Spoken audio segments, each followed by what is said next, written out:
All right, you will remember protesters this summer taking over parts of Seattle, declaring it the now infamous CHOP zone, in a move their own mayor welcomed. We've got 4 blocks in Seattle that you just saw pictures of that is more like a block party atmosphere. I don't know, we could have the summer of love. But newly released messages from Seattle leaders tell a different story, revealing a situation spiraling out of control. As rioters took over the police station, one email shows fire officials asking for help, saying, quote, East Precinct, they disabled the door locks so they can't be locked. In another text, city council members dismissed the threat, saying, quote, some members say they don't believe there is intel about a threat to the precinct. Here with details, Seattle radio host Jason Rantz.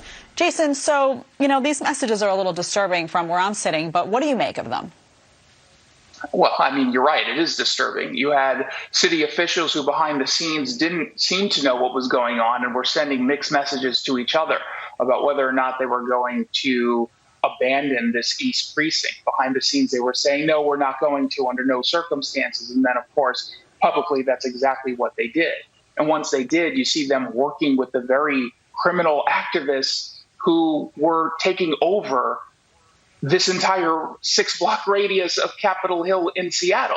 When you're working with these individuals who are part of the problem, obviously you've created an environment in which it continues. And we know that it continued to deadly effects, right? We had 2 deaths, an attempted rape, lots of arson and vandalism.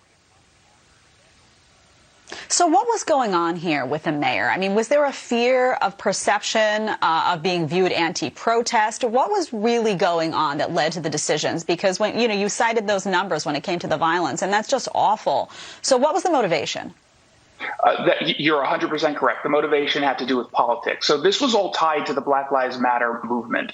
And in Seattle, you are not allowed to say anything against any of the protests that happen without fear of retribution coming from the activist community. Mayor Jenny Durkan is running for re-election, although she's walking that back a little bit right now. And she feared at the time that she was going to be challenged by someone further to the left than she was. So she tried to do her best to placate the activist class, which can get very, very loud in Seattle and cause some problems for her. So she decided to sort of step back and, as you just played in that clip, pretend that all was well. It was the summer of love, when, of course, everyone knew that that was not the case. I mean, there was plenty of video that was coming out, including one of the individuals that the city was working with in order to secure the area was a guy who was handing out weapons from the trunk of his car to just random people to provide, quote unquote, security to the area. Another part of this conversation that hasn't been getting a lot of press, I found out that the city was also working with a former pimp, Andre Taylor,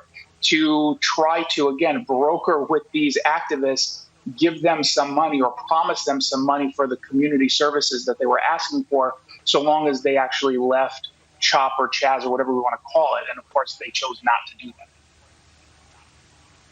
Wow. Well, it's important to note that we reached out to Mayor Jenny Durkan's office. We have not heard back yet.